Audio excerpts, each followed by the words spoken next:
দুনিয়ায় ভালো কাজ করে, বেঈমান যদি দুনিয়ায় কোনো ভালো কাজ করে আল্লাহ তাআলা তার ওই ভালো কাজের প্রতিদান শুধু দুনিয়ায় দেয়, আখিরাতে দেয় না। কেউ যদি কোনো ভালো কাজের প্রতিদান আখিরাতে চায় অবশ্যই তাকে ঈমানদার হওয়া লাগবে। আমাদের কথা যেহেতু ঈমানদার নারী পুরুষের বিষয়ে, এই জন্য এদিকেই আমরা কথাটা বলি। এখন আসেন, আল্লাহ তাআলা প্রথমে বললেন ঈমানদার নারী অথবা পুরুষ যদি আমলে সালেহ করে। এখন কথা হইল আমলে সালেহ জিনিসটা কি? একটা হলো শুধু আমল, আর একটা হলো আমলে সালেহ। আমল যে কেউ করতে পারে, অসুবিধা নাই, কিন্তু সবার আমলটা আমলে সালেহ হয় না। আমলে সালেহ হলো ওই আমল যেই আমল আল্লাহ তাআলার কাছে কবুল হয়। কি হয় বলেন? কবুল হয়। আমলে সালেহ হওয়ার জন্য অনেকগুলো শর্ত আছে। কম্পালসারি যেই শর্ত সেটা তো ঈমান, এটা তো থাকলোই। ঈমান যদি না থাকে তো আমলে সালেহই হবে না। সাথে সাথে আরো কয়েকটা বিষয় যদি আমরা ঠিক রাখতে পারি, তাহলে আমার আপনার আমল যদি অল্প হয়, ছোট হয়, ওই অল্প আমলের জন্য বড় প্রতিদান যিনি দিবেন তিনি কে? তাহলে আমল যদি আল্লাহ তাআলার কাছে কবুল করাতে হয় তাহলে 1 নাম্বার ঈমান তো লাগবেই, 2 নাম্বার লাগবে ইখলাস, তথা নিয়তের বিশুদ্ধতা লাগবে যে আমি এই আমলটা কার জন্য করতেছি। আমি নামাজ পড়তেছি কার জন্য? আমি হজ করতেছি হাজি হওয়ার জন্য নাকি আল্লাহর জন্য? আমি দান সদকা করতেছি কার জন্য? আল্লাহর জন্য। এই বিষয়গুলো আগে ফিক্সড করতে হবে। মোট কথা হলো আমার ছোট বড় সকল আমল আল্লাহ তাআলার জন্যই করতে হবে। ইখলাস বিষয়টা দেখা যায় না। ইখলাসের সম্পৃক্ততা হলো অন্তরের সাথে। কিসের সাথে? এজন্য আল্লাহ রাব্বুল আলামিনের কাছে ইখলাসওয়ালা ইবাদত বড় সুন্দর ইবাদত বলে পরিগণিত হয়। আল্লাহ তাআলা বেশি ইবাদত চান না, আল্লাহ রাব্বুল আলামিন সুন্দর ইবাদত চান। পবিত্র কোরআনুল কারীমের সূরাতুল মুলক আল্লাহ তাআলা বলেন, আল্লাযী খালাকাল মাউতা ওয়াল হায়াতা লিয়াবলুয়াকুম আইয়ুকুম আহসানু আমালা। তিনি আল্লাহ যিনি মৃত্যু এবং জীবন সৃষ্টি করেছেন। কেন? বলে লিয়াবলুয়াকুম, তোমাদের পরীক্ষা করার জন্য। আবার যদি প্রশ্ন করি আল্লাহ কিসের পরীক্ষা? বলে পরীক্ষা হলো আইয়ুকুম আহসানু আমালা, পরীক্ষা হলো তোমাদের কার আমল কত সুন্দর। তাহলে বলেন আল্লাহ তাআলা বেশি ইবাদত চায় নাকি সুন্দর ইবাদত চায়? এখন সুন্দর কাকে বলে? আমাদের সংজ্ঞায় সুন্দর একরকম, আল্লাহ তাআলার সংজ্ঞায় সুন্দরটা হলো আরেক রকম।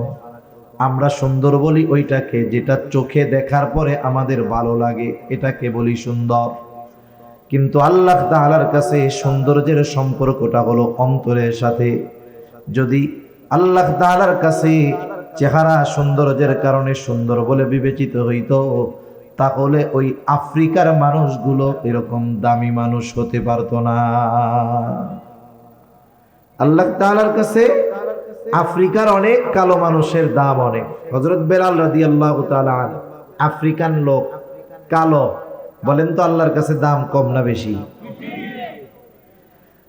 তাহলে আল্লাহ তাআলার সংজ্ঞায় সুন্দর কারা? নবীজি বলেন, ইন্নাল্লাহা লা ইয়ানজুরু ইলা সুওয়ারিকুম ওয়ালাকিন ইয়ানজুরু ইলা কুলুবিকুম। নিশ্চয়ই আল্লাহ তাআলা কারো সূরত দেখেন না, আল্লাহ তাআলা কারো সিরাত দেখেন না। আল্লাহ তাআলা দেখেন না কে কত সুন্দর, কার বংশ কত বড়, কার বংশ কত ভালো। আল্লাহ কি দেখেন? বলে ওয়ালাকিন ইয়ানজুরু ইলা কুলুবিকুম, বরং আল্লাহ তাআলা দেখেন কার অন্তর কেমন, কার হৃদয়টা কেমন। এখন ইবাদত কবুলের অন্যতম দ্বিতীয় শর্ত ইখলাস। বলেন ইখলাস কি দেখার সাথে সম্পৃক্ত না হৃদয়ের সাথে সম্পৃক্ত? মনে করেন আপনাদের মসজিদে আইসা আমি হুজুর নামাজে দাঁড়ায় গেছি, মসজিদ ভরা মুসল্লি, হুজুর নামাজে দাঁড়িয়েছে, সকলে হুজুরের দিকে তাকায়। বাপ বাপ, আমারও যে মানুষ তো আমারে দেখতেছে, আমার নামাজ দেখতেছে, তাইলে আমার নামাজটা একটু সুন্দরভাবে পড়তে হবে। আমি লম্বা কেরাত পড়লাম, সুন্দরভাবে ধীর স্থিরতার সাথে রুকু করলাম, রুকু হইতে সুন্দর হয়ে দাঁড়াইলাম, এরপরে সুন্দরভাবে সেজদা করলাম, একেবারে এমন ধীর স্থিরতার সাথে নামাজ 2 রাকাত শেষ করলাম। মুসল্লি সব দেইখা বলে কত সুন্দর নামাজ। বলেন তো, মুসল্লিদের কাছে নামাজটা সুন্দর, কিন্তু আল্লাহর কাছে সুন্দর নাকি? কেন? বলে এই নামাজ আমি আল্লাহকে দেখানোর জন্য পড়ি নাই, মানুষকে দেখানোর জন্য পড়ছি। এই জন্য আমার আপনার ইবাদত যদি আল্লাহকে দেখানোর জন্য করা হয় তথা আল্লাহর জন্য করা হয়, ওই ইবাদতটা আল্লাহ তাআলার কাছে সুন্দর ইবাদত বলে গণ্য হয়। আর যদি মানুষকে দেখানোর জন্য ইবাদত করা হয়, ওই ইবাদত কিছু কিছু সময় শাস্তির কারণ হবে। প্রসিদ্ধ এক হাদিস আবু হুরায়রা রাদিয়াল্লাহু তাআলা আনহু থেকে বর্ণিত, নবীজি বলেন, কিয়ামতের দিন আল্লাহ তাআলা সর্বপ্রথম 3 শ্রেণীর মানুষকে হিসাবের জন্য ডাকবে। 1 নাম্বার, একজন শহীদকে ডাকা হবে। রক্তাক্ত অবস্থায় শহীদ আল্লাহর সামনে হাজির হয়ে যাবে। আল্লাহ তাআলা জিজ্ঞাসা করবে, তোমার এই অবস্থা কেন? লোকটা বলবে, আল্লাহ, কাফেরদের বিরুদ্ধে জিহাদ করে আমি আমার জীবনকে উৎসর্গ করে দিয়েছি। আল্লাহ জিজ্ঞাসা করবেন, কেন জিহাদ করছো, জীবন দিছো? লোকটা বলবে, আল্লাহ, আমি যুদ্ধ করেছি আপনার সন্তুষ্টির জন্য। আল্লাহ তাআলা আমার আপনার অন্তরের খবর জানেন কি জানেন না? ইন্নাল্লাহা আলিমুম বিযাতিস সুদূর, আমার আপনার অন্তরের গহীন করে কোন কথা লুকায় আছে দুনিয়ার কেউ জানে না, আমার পাশে শুয়ে থাকা বসে থাকা মানুষটাও জানে না, কিন্তু অন্তরে কি আছে যিনি জানেন তিনি কে? আল্লাহ তাআলা বলবেন, বান্দা, আমি আল্লাহ তোমার অন্তরের খবর জানি। তুমি মিথ্যা কথা বলতেছ, তুমি যুদ্ধ করেছো যাতে করে দুনিয়ার মানুষ তোমার বীরত্বের প্রশংসা করে, যাতে করে দুনিয়ার মানুষ তোমাকে বাহাদুর বলে, বীর বলে। ও বান্দা, যে উদ্দেশ্যে তুমি যুদ্ধ করেছো, দুনিয়ায় তুমি তা পেয়ে গেছো, দুনিয়ার মানুষ তোমাকে বীর বলছে, বাহাদুর বলেছে। সুতরাং আজকে আমি আল্লাহর তরফ থেকে তোমার জন্য কিছু নাই, তুমি চলে যাও, তোমার ঠিকানা হলো চিরস্থায়ী জাহান্নাম। 2 নম্বরে আল্লাহ তাআলা একজন দানবীরকে ডাকবে। আল্লাহ তাআলা জিজ্ঞাসা করবে, গোলাম, কেন তুমি এই সম্পদ দান করছো? লোকটা বলবে, আল্লাহ, আপনার দেওয়া সম্পদ আমি মানুষের জন্য দান করেছি, যার ঘর নাই তারে ঘর বানায়া দিছি। কেন? বলে আপনার সন্তুষ্টির জন্য। আল্লাহ তাআলা বলবেন, না বান্দা, তুমি মিথ্যা বলতেছ, আমি আল্লাহ তোমার অন্তরের খবর জানি। তুমি দান করেছো যাতে করে দুনিয়ার মানুষ তোমার দানের প্রশংসা করে, দানবীর বলে, সমাজ সেবক বলে। বান্দা, যে উদ্দেশ্যে তুমি দান করেছো, তুমি দুনিয়ায় তা পেয়ে গেছো, তোমাকে দুনিয়ার মানুষ দানবীর বলেছে, সমাজ সেবক বলেছে, তোমার দানের প্রশংসা করেছে। সুতরাং আজকে আমি আল্লাহর তরফ থেকে তোমার জন্য কিছু নাই, তুমি চলে যাও, তোমার ঠিকানা হলো চিরস্থায়ী জাহান্নাম। এরকম লোক দেখাই না, দানবীর আছে না, কত জায়গায় আছে। এক মাদ্রাসার হুজুর কইতেছে, হুজুর, একজন 50,000 টাকা দান করছিল মাদ্রাসায়, তা বলছিল চিঠি দিয়া যে আমার নামটা একটু সুন্দরভাবে সবার সামনে বলে দিবা। তা বেচারার আর কইতে টইতে মনে নেই। এখন এই যে মাহফিলে মানুষের সামনে বলে নাই কেন, দানের ঘোষণা দেয় নাই কেন, পরে এসে টাকা ফেরত নিয়ে গেছে গা। গত বছর না তার আগের বছর খবরে দেখলাম, একজন লোক মসজিদে ফ্যান দান করছে, সে হলো মেম্বার ক্যান্ডিডেট ছিল, এখন হইতে পারে নাই। যেই এলাকায় মসজিদে ফ্যান দিছে ওই এলাকার মানুষও তারে ভোট দেয় নাই, আস্তে করে মসজিদে ফ্যানগুলো খুলে নিয়ে গেছে গা। এইরকম দান যদি কোটি কোটি টাকাও করা হয়, কোনো লাভ আছে? দানবীর হওয়ার লাইগা দান করে লাভ নাই, ভোট পাওয়ার লাইগা দান করে লাভ নাই, কোনো দাম নাই এইসবের, ঠিক কিনা বলেন? তৃতীয়তে আল্লাহ তাআলা একজন কারি সাহেবকে ডাকবে, আলেমকে ডাকবে। আল্লাহ তাআলা জিজ্ঞাসা করবে, বান্দা, কেন কোরআন শিখেছো, কেন ইলম অর্জন করেছো? লোকটা বলবে, আল্লাহ, কোরআন শিখেছি আপনার সন্তুষ্টির জন্য। আল্লাহ তাআলা বলবে, না বান্দা, তুমি মিথ্যা বলতেছ।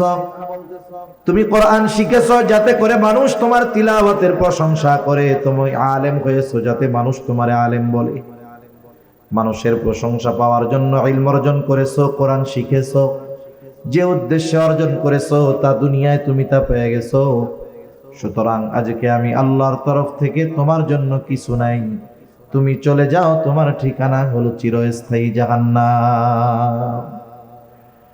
তাহলে দুনিয়াতে মানুষ ইবাদত করার পরেও যদি ওই ইবাদত আল্লাহর জন্য না হয়, ওই ইবাদত আখিরাতে নাজাতের কারণ হবে না, বরং ধরা পড়ে যাওয়ার কারণ হতে পারে। ঠিক কিনা বলেন? এজন্য আমরা আমাদের ছোট বড় সব ইবাদত কার জন্য করব বলেন? মানুষকে দেখানোর জন্য কোনো ইবাদত করব না। 2 নাম্বার যেই জিনিসটা দরকার সেটা হলো ইবাদত করতে হবে, তবে সেটা সুন্নাত তরিকায়, আল্লাহর জন্য করতে হবে, সুন্নাত তরিকায় করতে হবে। ইবাদতের পদ্ধতিটা হবে নবীজির দেখানো পদ্ধতি অনুসারে। দুনিয়াতে এমন কোন ইবাদত নাই যে ইবাদত সুন্নাত তরিকায় নাই, বরং সুন্নাত তো হলো এমন এক পরশ পাথর, যেই পরশ পাথর যদি দুনিয়ার কোনো কাজের সাথে লাগায় দেওয়া হয় ওটাও ইবাদত হয়ে যায়। সুবহানাল্লাহ। যেমন দৈনিক আমাদের কিছু কাজ থাকে, জরুরত ছাড়া পায়খানা প্রস্রাব করা, খানা দানা খাওয়া, এটা প্রতিনিয়তই আমরা করি কি করি না? কেউ যদি দৈনিক 10 বার বাথরুম করে সওয়াব হবে নাকি? কোনো দৈনিক যদি 10 বার বাথরুম করতে যায় সওয়াব হবে? যদি একবারও না যায় গুনাহ হবে। গুনাহ হবে না, সওয়াব হবে না, এমন এক কাজ। কিন্তু এই কাজটা যদি নবীজির তরিকায় করে, কার তরিকায়? নবীজির পদ্ধতিতে যদি এই সুন্নাহ এইভাবে যদি কাজটা করে, জরুরতটা যদি সারে। মনে করেন একজন মানুষ ফজরের নামাজের জন্য ঘুম থেকে উঠছে, নামাজে যাবে, বলে আছে হইল আর 20 মিনিট, মসজিদের দিকে রওনা হবে। ইতিমধ্যে জরুরতে চাপ দিছে, লোকটা চিন্তা করতেছে ওযু তো করে ফেললাম, আবার জরুরতে চাপ দিল। কিন্তু যদি জরুরত না সারি, যদি নামাজের মধ্যে জরুরতে চাপ দেয়, ফজরের নামাজে এমনিতেই ইমাম একটু কেরাত লম্বা করে, ঠিক না? যখন জরুরতে চাপ দিবে নামাজের মধ্যে, নামাজের একাগ্রতা নষ্ট হবে। আর যখন জরুরতে চাপ দিবে নামাজে দাঁড়ানো অবস্থায় যদি কষ্ট হয়, ইমাম সাহেব সূরা কাউসার পড়লেও মনে হবে যে বাকারা পড়তেছে। কথা বুঝেন নাই? পড়তেছে ইন্না আতাইনা কাল কাউসার। এখন আমার তো পেটের মধ্যে অবস্থা খারাপ, কি মনে হবে যে কি রে, এই সূরাও দেখি শেষ হয় না। উনি চিন্তা করলো তাহলে আমি জরুরত সেরেই নামাজে যাই, ওযু করছি তাতে কি? জরুরত সেরে যদি নামাজে যাই, নামাজের মধ্যে একাগ্রতা হবে, প্রশান্তির সাথে নামাজটা শেষ করা যাবে। এই নিয়ত করে উনি বাথরুমের জন্য রওনা হইলেন। বাথরুমে ঢোকার আগে প্রথম সুন্নাত হইল মাথাটারে ঢাইকা ঢুকতে হবে। কি ঢাইকা ঢুকবো বলেন? মাথা ঢেকে ঢুকবো। বিজ্ঞান এখন বলে বাথরুমে মাথা ঢেকে ঢুকাটা জরুরি। আর নবীজি 1500 বছর আগে জানায়া দিছেন, তোমরা যখন ইস্তেনজায় যাইবা খালি মাথায় নয়, বরং মাথাটা ঢাইকা যাইবা। এই মাথা ঢাকতে হবে টুপি দিয়া হোক আর গামছা রুমাইল দিয়া হোক। বিজ্ঞান বলে কেন ঢাকতে হবে? বলে মাথার চুল আর মাথার যেই চামড়া এটা বেশ স্পর্শকাতর। স্পর্শকাতর হওয়ার কারণেই দেখবেন যে খুশকি যত সব মাথার মধ্যে হয়, চুল যত ছোট হোক, কিছুদিন সাবান টাবান না দিলে খুশকি হয় কি হয় না? আমরা তো কত ছোট ছোট চুল রাখি, এখন তো আমার হিসাবে বড় হয়ে গেছে। তাই ছোট অবস্থায় শ্যাম্পু কয়েকদিন না করলে মাথার মধ্যে খুশকি হয়ে যায়। কেন? বলে মাথার চামড়া ময়লা টানে বেশি, ব্যাকটেরিয়া টানে বেশি, জীবাণু টানে বেশি। চুলটা ওইরকম জীবাণুর সাথে ওর একটা সম্পর্ক ভালো, এই জন্য ধুলাবালি ময়লা ব্যাকটেরিয়া চুল টানে। এবং এই মাথার স্ক্রিন চামড়া ও ব্যাকটেরিয়াকে খুব কাছে টানে। এই জন্য মাথা ডাইকা যদি যাওয়া হয় তাহলে ওই জায়গার ব্যাকটেরিয়া বাথরুমের মধ্যে যেগুলো থাকে ওগুলো মাথার সাথে এর কোনো সংযোগ হবে না, বাইচে থাকা যাবে। আচ্ছা দেখেন, চুল ছোট হইলেও খুশকি পড়ে যায়, এই জায়গা দিয়া ময়লা হয়ে যায়। কিন্তু দেখেন তো অনেক মুরব্বীর দাড়ি আছে, জিজ্ঞাসা করেন তো দাড়ির মধ্যে কোনোদিন খুশকি হয়েছে নাকি? দাড়িতে খুশকি হয়, তার মানে এই জায়গার চামড়া আর এই জায়গার চামড়ার মধ্যে কি আছে? তফাৎ আছে। এটা বলতেছে বিজ্ঞান এখন। আর নবীজি 1500 বছর আগে বলছে মাথা ঢাইকা বাথরুমে যাও। আমরা সুন্নাত অনুযায়ী আমল করব। স্পেশাল যদি কোনো ফজিলত থাকে দুনিয়ার, ওইটা এমনিই পাবো, ঠিক কিনা? এরপরে বাথরুমে যখন ঢুকবে, ঢোকার আগে দোয়া পড়বে। আমি বড় বড় সুন্নাত গুলা বলতেছি, বাথরুমে ঢোকার আগে দোয়া পড়বে। অনেকে বোঝে না, বাথরুমের মধ্যে ঢুইকা এরপরে দোয়া পড়া এরপরে বসে না। আগে দোয়া পড়তে হবে, এরপরে ঢুকবে। বাম পা দিয়ে ঢুকবে, বাথরুমের মধ্যে বসবে, জরুরত সারবে। টিস্যু থাকলে টিস্যু, ঢিলা কুলুক থাকলে ব্যবহার করবে, পরিষ্কার পরিচ্ছন্ন হবে পানি দিয়া। ভেতরে যদি অজুর ব্যবস্থা থাকে অজু করে বের হবে, আর যদি অজুর ব্যবস্থা না থাকে সে বের হয়ে আসবে ডান পা দিয়ে। বের হওয়ার পরে দোয়া পড়বে। এই যে দেখেন জরুরতটা সারলো কেন? বলে নামাজের সুবিধার্থে। কোন পদ্ধতিতে সারছে? বলে সারছে হলো নবীজির তরিকায়। এই কাজটা এমনি করলেই করতে পারতো, কিন্তু যখন নবীজির সুন্নাতকে এই কর্মের সাথে লাগায় দিল, এই কর্মটাও তার আমল নামায় সওয়াব যোগ হওয়ার কারণ হয়ে গেল। যেখানে দুনিয়াবি কাজগুলো যদি নবীর তরিকায় করা হয়, এইটায় সওয়াব পাওয়া যায়। আর ইবাদত অবশ্যই অবশ্যই এটা সুন্নাত তরিকায় করতে হবে, ঠিক কিনা বলেন? এজন্য অনেক সময় বলে না যে আমরা সুন্নাত তরিকায় নামাজ পড়বো। এই সুন্নাত তরিকার নামাজ শিখতে হয়। আমরা ওলামায়ে কেরাম, ইমাম সাহেব, এনাদের কাছ থেকে গিয়ে নামাজটা কি করব? শিখবো। যে কোনো ইবাদতের সুন্নাত পদ্ধতি আছে। এত নয়েজ কেন ভাই? মাত্রাতিরিক্ত নয়েজ। আওয়াজও এত মিষ্টি না, কর্কশ। মনিটরের আওয়াজ হবে একবারে সফট, নরম, কানে এসে লাগতেছে। তাহলে যে কোনো ইবাদত এটা করব কোন তরিকায়? বলে সুন্নাত তরিকায়। কি তরিকায়? সুন্নাত তরিকায়। তাহলে ইবাদত কবুলের প্রথম শর্ত, প্রধান শর্ত ঈমান, 2 নাম্বার শর্ত ইখলাস, 3 নাম্বার শর্ত হলো সুন্নাত, 4 নাম্বার শর্ত হলো যে ইবাদত করবে ওই ইবাদতের মাসলা মাসাইল গুলো জানবে। একজন মানুষ নামাজ পড়বে, বলেন তো নামাজের কিছু জরুরি মাসলা মাসাইল আছে না নাই? এগুলো জানার দরকার। এই জন্য নবীজি সাল্লাল্লাহু আলাইহি ওয়াসাল্লাম বলেন, তলাবুল ইলমি ফারিদাতুন আলা কুল্লি মুসলিম। দ্বীনি ইলম শিক্ষা করা প্রত্যেক মুসলমান নরনারীর উপরে ফরজ। কতটুকু ফরজ? কেউ কেউ বলেন একজন নিজে দ্বীনের উপরে পরিপূর্ণ চলার জন্য যতটুকু ইলমে দ্বীন দরকার শেখা ফরজ। আবার কেউ কেউ বলেন না, আর একটু বেশি শিখতে হবে। কতটুকু বেশি? আল্লাহ তাআলা কোরআনুল কারীমের মধ্যে বলেন, ইয়া আইয়ুহাল্লাযীনা আমানু কু আনফুসাকুম ওয়া আহলিকুম নারা। আল্লাহ তাআলা বলেন, হে ঈমানদারেরা, নিজে জাহান্নামের আগুন থেকে বাঁচো, অধীনস্থদেরকেও বাঁচাও। নিজে কেমনে বাঁচবা? বলে আল্লাহ তাআলার আদেশ নিষেধ মান্য করার মাধ্যমে নিজে জাহান্নাম থেকে বাঁচো। অধীনস্থদের কেমনে বাঁচাইবা? বলে তাদেরকে দ্বীনের উপরে পরিচালনা করার মাধ্যমে বাঁচাও। নিজে চলার মাধ্যমে বাঁচো, অধীনস্থদেরকে চালানোর মাধ্যমে বাঁচাও। এখন বলেন, আমি আপনি যদি পরিপূর্ণ দ্বীনের উপরে চলতে যাই, ইলমে দ্বীন অর্জন করার দরকার আছে না নাই? নিজে যদি চলতে চাই ইলমে দ্বীন দরকার, তাইলে আরেকজনরে যদি চালাইতে চাই ওই চালানোর জ্ঞান দরকার আছে না নাই? তাহলে কতটুকু শিখতে হবে? বলে কমপক্ষে নিজে এবং নিজের অধীনস্থদেরকে দ্বীনের উপরে চালানো যায় এই পরিমাণ ইলমে দ্বীন শিক্ষা করা প্রত্যেক মুসলমান নরনারীর উপরে ফরজ। এখন বাস্তবতা হইল, আমাদের সমাজের অনেক মানুষ আছে নামাজি, ভালো মানুষ, 5 ওয়াক্ত নামাজ পড়ে, কিন্তু আফসোস এই পরিমাণ ইলমে দ্বীন সে শিক্ষা করে নাই। তাহলে তো সে গুনার মধ্যে আছে, ঠিক কিনা বলেন? এখন শিখবো কেমনে? এক এক কথায় আসলে এক একটা শুধু বাড়তে থাকে। আমি চাইতেছি কমাইতে, এটা আরো বাড়ে। শিখবো কেমনে? শেখার পদ্ধতিটা কি? আমাদের ছোট ছোট বাচ্চা যারা আছে এদেরকে আমরা মাদ্রাসায় দিলে, নুরানি মাদ্রাসায় দিলে এগুলো শিখতে পারবে, ঠিক কিনা বলেন? শুনেন, যে জামানা আসতেছে, আগামী প্রজন্ম দ্বীনহীন হয়ে যায় কিনা, দ্বীন শূন্য হয়ে যায় কিনা, তাদেরকে তো নাস্তিক মুরতাদ বানানোর জন্য আমাদের পাঠ্যপুস্তকের মধ্যে নাস্তিক্যবাদ, সেকুলারিজম, ধর্মহীনতা, সমকামিতা সহ সকল ধরনের পাপাচার শিক্ষা দেওয়ার অপচেষ্টা চলতেছে, ঠিক কিনা বলেন? আমরা বুঝতেছি যে এই শিক্ষার দ্বারা আমাদের সন্তান জান্নাতের রাস্তা বহুদূর, ওর জাহান্নামে এলো দৌড়ায় দৌড়ায় যাবে। কেউ চায় না যে তার সন্তান বদ্দিন হোক। তাহলে কি করার দরকার? বলে সন্তানদেরকে আগে দ্বীন শেখাইতে হবে। আপনি আগে আপনার সন্তানটাকে মাদ্রাসায় দিবেন, দিন শিখাবেন।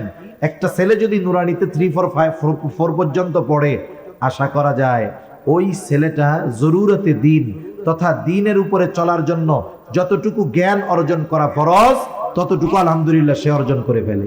তাহলে কি হইল? আপনি তাকে যে দিনের উপরে চালানোর জন্য দিন শেখাইলেন, এটা তার হক আপনার উপরে ছিল। আপনি যেই বাপ, ডাক্তারের বাপ, ইঞ্জিনিয়ারের বাপ, অনেকে এসে গর্বের সাথে বলে আমার 3 পোলা ডাক্তার।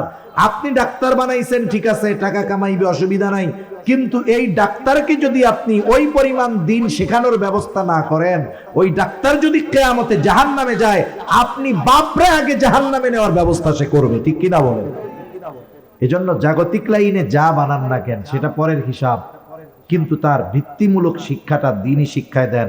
এটা এখন আমাদের জন্য সর্বোচ্চ জরুরি, কারণ আমাদের সন্তানদের ক্লাস 3 থেকেই নাস্তিক বানানোর কর্মকাণ্ড এরা চালু করে দিচ্ছে, ঠিক কিনা বলেন? সন্তান আপনার, ভবিষ্যৎ আপনার সন্তানের, চিন্তা করবেন, সিদ্ধান্ত নেবেন, এটাও আপনারা। আমরা শুধু আপনাদের বলে দিতে পারি, আপনাদের সিদ্ধান্ত নিয়ে নেওয়ার ক্ষমতা বা সিদ্ধান্ত দেওয়ার ক্ষমতা আমাদের নাই। আমরা সতর্ক করতে পারি, ঠিক কিনা বলেন?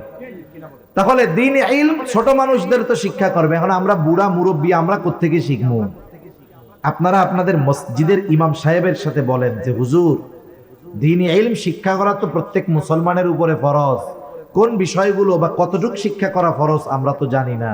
আপনি দৈনিক আমাদের 1 ঘন্টা সময় দেন, আধা ঘন্টা সময় দেন, যে আমরা জরুরতে দিন তথা যে বিষয়গুলো ফরজ এগুলো আমরা একটু শিখি। আসল কথা হইল, চার দোকানে টিভি দেখা 5 ঘন্টা কাটাইতে কষ্ট হয় না, কিন্তু ইমাম সাহেবের কাছে গিয়া 1 ঘন্টা দিন শিখতে গেলে জান বাইর হয়ে যায়, ঠিক কিনা বলেন? আপনার আমার সুযোগ আছে, এই জবাবদিহিতা আল্লাহ তাআলার কাছে করতে হবে। এটা বলতে পারবো না যে হুজুর আল্লাহ আমরা শিখি না এর জন্য মোল্লারা দায়ী। কেন? শেখার জন্য তো নিজের আগ্রহের দরকার। আপনার সময় ছিল, সুযোগ ছিল, 4 দোকানে টিভির সামনে বসে আড্ডা দিয়ে গল্প দিয়ে কাটাইছেন, আপনি 1-1.5 ঘন্টা সময় মসজিদে ইমাম সাহেবের কাছে দিতে পারেন নাই, এর জন্য ধরা খাইতে হবে কি হবে না? এজন্য এখন থেকে, আজকে থেকে দৃঢ় প্রতিজ্ঞাবদ্ধ হব। যারা মনে করেন যে আমার জরুরতে দিন, যতটুক দিন শেখা ফরজ জানা নাই, আপনি ইমাম সাহেবের সাথে পরামর্শ করেন, হুজুর কোন কোন বিষয়গুলো শিখতে হবে, একটা একটা করে আমাদেরকে এক একদিন শিখাইয়া দেন। যদি 2, 4, 6 মাস মেহনত করেন, সর্বোচ্চ মুরব্বী মানুষ জেহেনে ধরবে কম, এই 6টা মাস যদি একটু মেহনত করেন, ইনশাআল্লাহ যতটুকু দিন শেখা ফরজ আপনি শিখে ফেলতে পারবেন। যদি না শিখেন কি হবে? দেখা গেল এই গুরুত্বপূর্ণ ইবাদত গুলো নষ্ট হবে, আপনি টেরও পান না। যেমন একটা বলি, নামাজের ভেতরে বাহিরে 13 ফরজ। কত ফরজ? জোরে বলেন, কত ফরজ? বলেন তো, ফরজ ছুইটা গেলে নামাজ থাকবে না যাবে? এখন একজন নামাজির যে ফরজ ছুইটা গেছে, এটা বোঝার জন্য তাকে আগে নামাজের বাহিরে ভিতরের 13 ফরজ জানতে হবে। যদি না জানে কোন টাইমে যে ফরজ ছুটছে, জানেই তো না, এখন ও যতই না জানুক, কিন্তু ওর নামাজ তো থাকবে না। নামাজের ওয়াজিব 14টা, ওয়াজিব ছুটে গেলে সাহু সিজদা দিতে হয়। সাহু সিজদা না দিলে নামাজ হবে না। এখন যে নামাজের ওয়াজিব 14টা, এটা তো আগে তাকে জানতে হবে। জানলেই না বুঝবে যে আমার ওয়াজিব একটা ছুটছে, এখন সাহু সিজদা দিব। ফরজ ছুটে গেলে নামাজ শেষ, সাহু সিজদা দিলে কাজ হবে না। ওয়াজিব ছুটে গেলে সাহু সিজদা দিতে হবে, দিলে নামাজ হয়ে যাবে, না দিলে হবে না। আবার দেখেন, নামাজ ভঙ্গের কারণ আছে 19টা, ওই 19টা থেকে একটা কারণ পাওয়া গেলে নামাজ ভেঙে যায়। দেখা গেল নামাজ ভঙ্গের কারণগুলো জানা নাই, 19টা থেকে একটা যদি সংগঠিত হয়ে যায়, বলেন তো নামাজ থাকবে না যাবে? তাহলে এই যে নামাজ ভাঙ্গার কারণ 19টা শিখতে হবে, এটাও শেখা ফরজ। নামাজের ওয়াজিব গুলো জানাও ফরজ, নামাজের ফরজ গুলো জানাও ফরজ।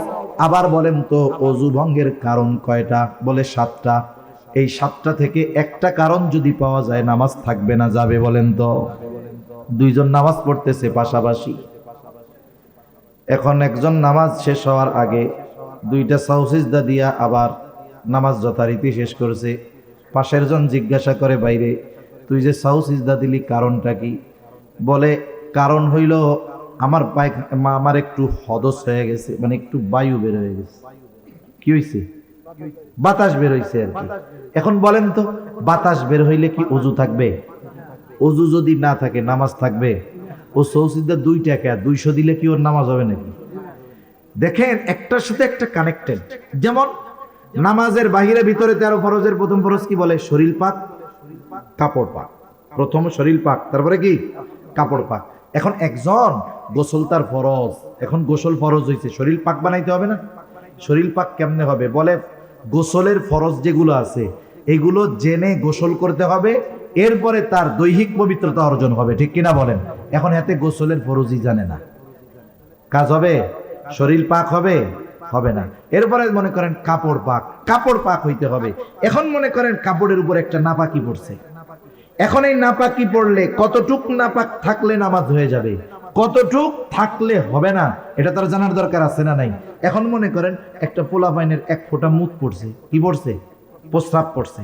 এখন প্রস্রাব পড়ছে 1 ফুট, 1 ফুট এমনি জায়গায় যতটুক নিবে, বলেন তো কাপড়ের উপরে পড়লে ওই ফোঁটা কি জায়গায় থাকবে না ছড়ায়া যাবে? এখন আপনি যদি মনে করেন যে ও ফুলাগ্য তো 1 ফোঁটাই মুছছে, এতে আর কি হইব, চল এটা পরে নামাজ পড়ে ফেলি, কিন্তু আপনার ওই কাপড়ের উপরে যখন ফোঁটা পড়ছে ওটা যেই পরিমাণ জায়গায় ছড়ায়া যায় ওই কাপড় নাপাক হওয়ার জন্য যথেষ্ট। কথা বুঝেন নাই? দেখেন, সেজন্য কি আমার ইবাদত ঠিক হইতে হইলে তাহারাতের মাসআলা, পবিত্রতার মাসআলাগুলো জানতে হবে, ওযুর ফরজগুলো আমার জানতে হবে, গোসলের ফরজ জানতে হবে, ওযু ভাঙার কারণগুলো জানতে হবে, একটার সাথে এক একটা কানেক্টেড। আসল বিষয় হলো এগুলো সমাজের অনেক মুসল্লি জানে না, শিখতেও চায় না, ঠিক কিনা বলেন? শিখতে চায় না কেন? বলে আমি যে গোসলের ফরজগুলো জানি না, আমি যে ওযুর ফরজগুলো জানি না, এটা যদি হুজুরে জানে তাইলে তো আমি লজ্জায় শেষ। শরম না? শরম। হুজুরের মাঝে মধ্যে গরম কথা কয়, পোলা 3টা বিদেশে থাকে তো গরম কথা কয় হুজুরে। এখন যেই হুজুরে এত গরম কথা কই, সেই হুজুর জানে যদি আমি ওযু ভাঙার কারণ জানি না, তাহলে লজ্জা না? এই যে আপনি লজ্জায় হুজুরের কাছে গেলেন না, শিখলেন না, দুনিয়ায় একটু লজ্জা পাইলেও আখেরাতে ডান্ডা বাড়ি খাওয়া লাগতো না, ঠিক কিনা বলেন? এজন্য এই সব বিষয়ে লজ্জা শরম করা যাবে না, এসব বিষয়ে লজ্জা পাওয়া যাবে না। উলামায়ে কেরামের কাছে গিয়ে, মসজিদের ইমাম সাহেবের কাছে গিয়ে এই বিষয়গুলো প্র্যাকটিক্যাল ভাবে আমাদের শিখতে হবে। শিখবো তো ইনশাআল্লাহ। তাহলে এত কষ্ট করে ইবাদত করলাম, যদি এই বিষয়গুলো না জানার কারণে ইবাদত না হয়, তাহলে এর চাইতে কষ্টের আর কিছু আছে? একজন করে নাই, শাস্তি খাইছে, ভালো কথা।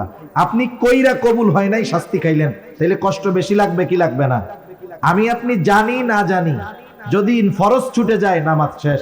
যেমন আগুন জ্বলতেছে, এখন আগুন, একজন হাত দিছে আগুনের মধ্যে, এখন ওই লোকের জানা নাই যে আগুনে হাত দিলে হাত পুড়ে যায়, তার জানা নাই, কিন্তু এই না জানা সত্ত্বেও সে যদি আগুনে হাত দেয়, আগুন কি বলবে নাকি লোকটা তো জানে না, আমি পুড়াই দেই, তাহলে এবারের মতো মাফ করে দেই? মাফ করবে নাকি পুড়াইয়া দিবে?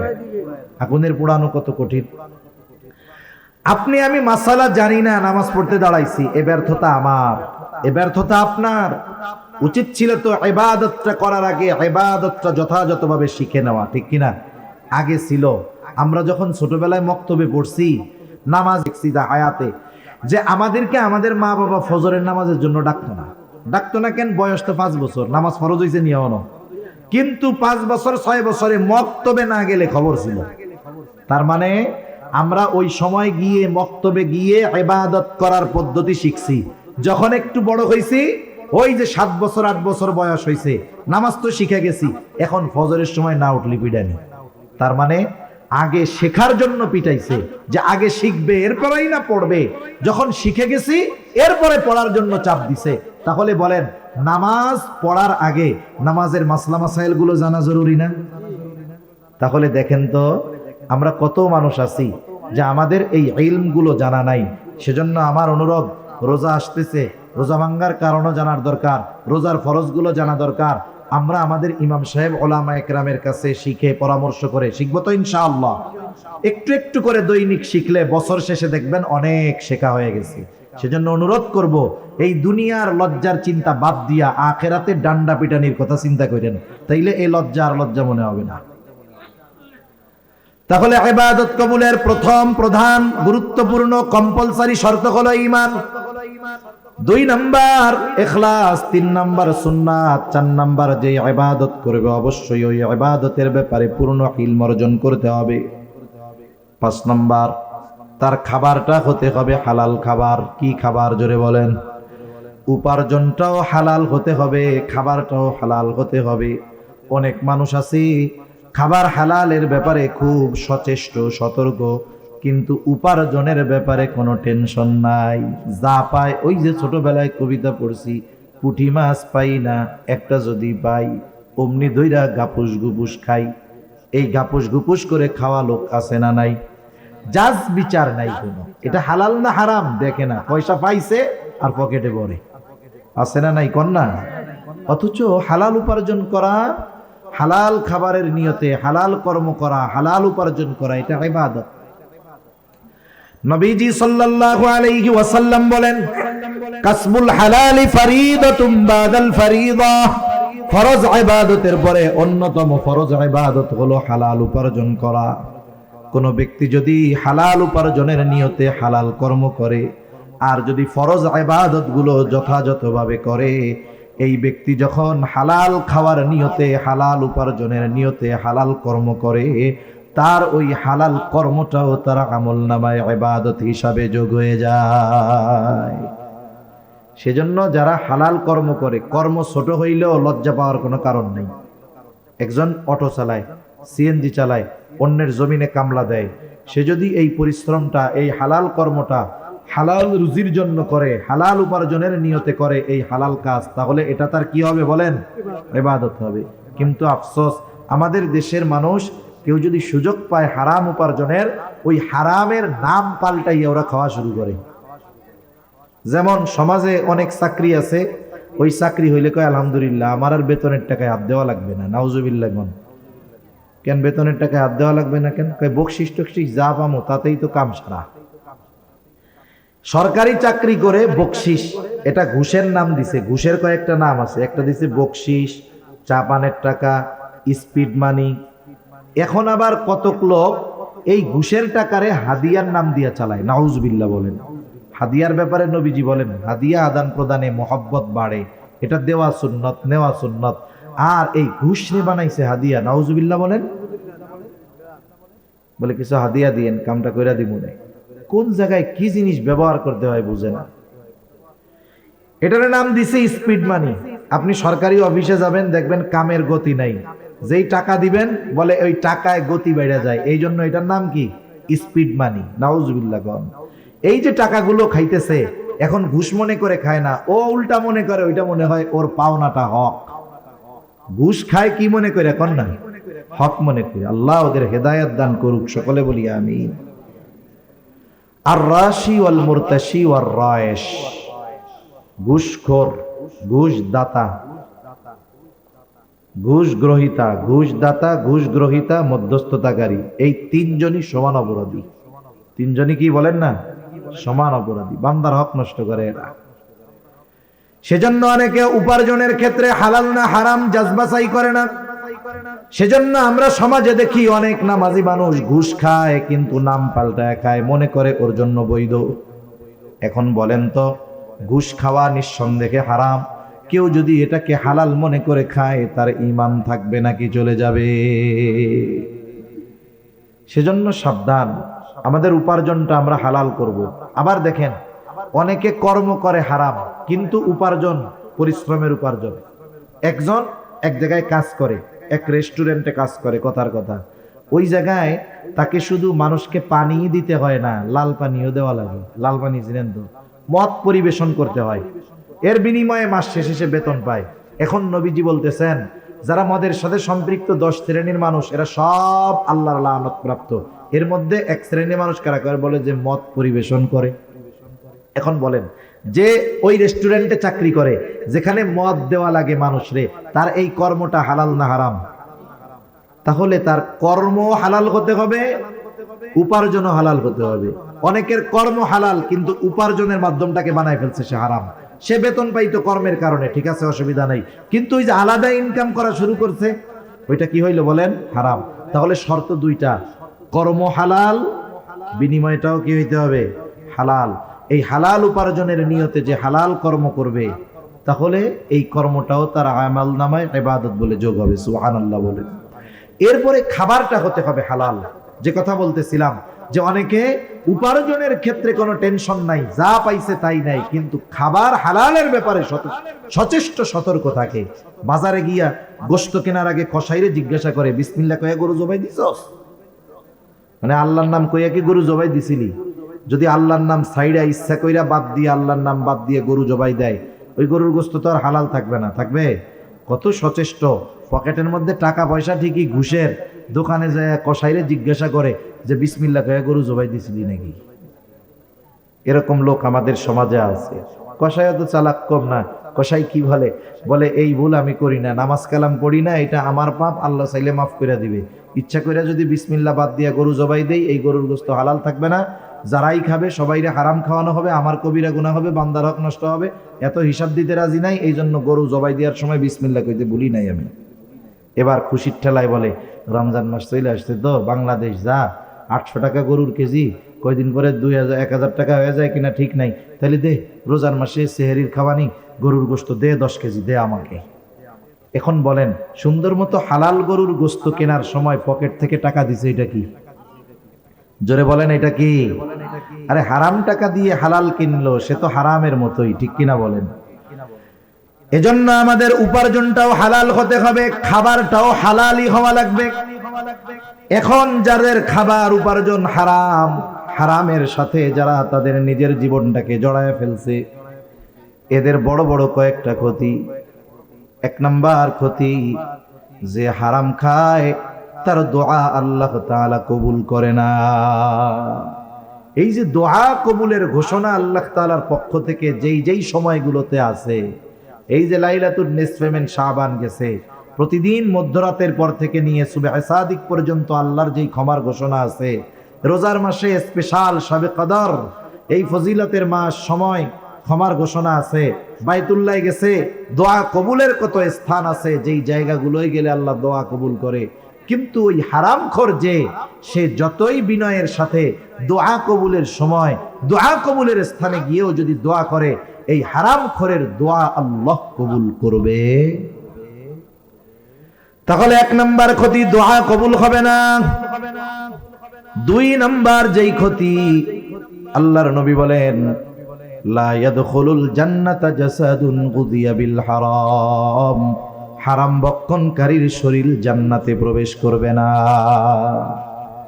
যেই দেহ হারাম টাকা দিয়ে গঠিত, যে হারাম খাবার দিয়ে গঠিত, এই দেহটা জান্নাতের জন্য অনুপযুক্ত।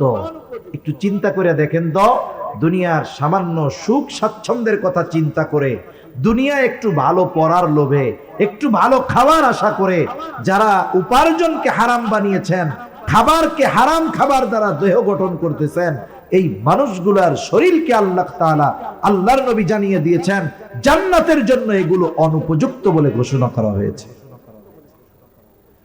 3 নাম্বার ক্ষতি, বলে তার ইবাদত কবুল হবে না। আল্লাহ তাআলা বলেন, ইয়া আইয়ুহার রাসূলু কুলু মিনাত তাইয়্যিবাতি ওয়া'মালু সালিহা। আল্লাহ তাআলা বলেন, হে রাসূলগণ, কুলু মিনাত তাইয়্যিবাত, আপনারা পবিত্র খান, ওয়া'মালু সালিহা, আর আমলে সালেহ করেন। বুজুর্গানে দ্বীন বলেন, আল্লাহ ওয়ালাদের জবানে শুনেছি, যার খাবার পবিত্র হয় না তার ইবাদত আল্লাহর কাছে কবুল হয় না। যারা খাবার পবিত্র হয় না তার আমলে সালেহ হয় না। তার মানে খাবার পবিত্র দরকার, এরপরে যদি আমল করে, অন্যান্য শর্তগুলো যদি ঠিক থাকে, তার ইবাদত আল্লাহ তাআলা কবুল করে নেয়। হারাম খাবারের চতুর্থ, হারামের চতুর্থ ক্ষতি, বলে হারামকে যদি কেউ হালাল মনে করে, ঈমান থাকে না। কেউ যদি হারামকে হালাল মনে করে, ঈমান থাকবে? আল্লাহ যেটাকে হারাম বলেছে, সে যদি সেটাকে হালাল মনে করে, বৈধ মনে করে, ঈমান থাকবে না। এ দুনিয়ায় কত মানুষ আছে হারাম খাইয়াও আলহামদুলিল্লাহ কয়, সুদের টাকা খেয়ে আলহামদুলিল্লাহ বলে। বলেন তো, কেউ যদি বিসমিল্লাহ বলে ঠাট্টা মস্করা করতেছে, বিসমিল্লাহ কইয়া মদ খায়, ওর ঈমান থাকবে না যাবে? কেউ যদি এমনে মদ খায়, কবিরা গুনাহ হবে। কিন্তু যদি সে মদকে বৈধ হালাল মনে করে কিন্তু মদ খায় না, তার ঈমান চলে যাবে। বিসমিল্লাহ বলে খাইছে, শেষ। খাইয়া আলহামদুলিল্লাহ কইছে, শেষ। এজন্য বুঝতে হবে যে কত সতর্ক সচেষ্ট থাকার দরকার আমাদের। হারামকে হালাল মনে করলে ঈমান থাকবে না। আমাদের সমাজে কত মানুষ সুদের টাকায় ফ্যামিলি চলে, কত সুন্দর খায় আর কয় আলহামদুলিল্লাহ, আছে না নাই? চাকরি করতো, সরকারি চাকরি, 20,000, 25,000, 30,000 টাকা বেতন পায়। তখন চাকরিকালীন সময় ভালো চলে নাই, এখন চাকরি নাই, খুব শান্তিতে আছে। এখন জিজ্ঞাসা করে কেমন চলে এখন? আগে তো চাকরি ছিল, এখন তো চাকরি নাই। কয় আগের চাইতে আরো ভালো চলে। কেমনে চলে? কয় 1 কোটি টাকা পাইছিলাম, এক জায়গায় রাখছি, আমারে মাসে মাসে 1 লাখ দেয়, আলহামদুলিল্লাহ খুব ভালো চলতেছে। এখন বলেন তো, এই সুদের টাকা, স্পষ্ট সুদের টাকা খেয়ে যদি কেউ আলহামদুলিল্লাহ বলে, অবস্থা টাইট না? এজন্য সতর্ক সচেষ্ট থাকার দরকার। হযরত চলে আসছে, আমার আলোচনা শেষ। দেখেন, এখন এই শর্তগুলো ঠিক থাকলে মুমিন নারী পুরুষ যেই হোক তার ইবাদত কবুল করবেন কে? ইবাদত যদি কবুল হয় তাহলে কয় ধরনের পুরস্কার? বলে 2 ধরনের। এক ধরনের পুরস্কার দুনিয়ায়। দুনিয়ায় কি দিবে? বলে ফালা নুহইয়ান্নাহু হায়াতান তাইয়্যিবা, দুনিয়ায় আল্লাহ তাআলা তাকে পবিত্র এক জিন্দেগি দান করবে। আখিরাতে কি দিবে? বলে ওয়ালা নাজজিয়ান্নাহুম আজরাহুম বিআহসানি মা কানু ইয়ামালুন, আর আখিরাতে আল্লাহ তাআলা তাকে কি দিবে? বলে দুনিয়ায় যেই পরিমাণ আমল করছে তার চাইতে বহুগুণ প্রতিদান আল্লাহ তাআলা তাকে দিবে। এজন্য সম্মানিত সুধী, আমলের মৌসুম, ইবাদতের মৌসুম চলে আসছে। আমরা এই শর্তগুলোকে ঠিক রেখে আমরা আমাদের ইবাদতগুলো করব তো ইনশাআল্লাহ, তাহলে দুনিয়ায় উত্তম প্রতিদান, আখিরাতে উত্তম প্রতিদান। আল্লাহ সুবহানাহু ওয়া তাআলা আমাদের সবাইকে কথাগুলো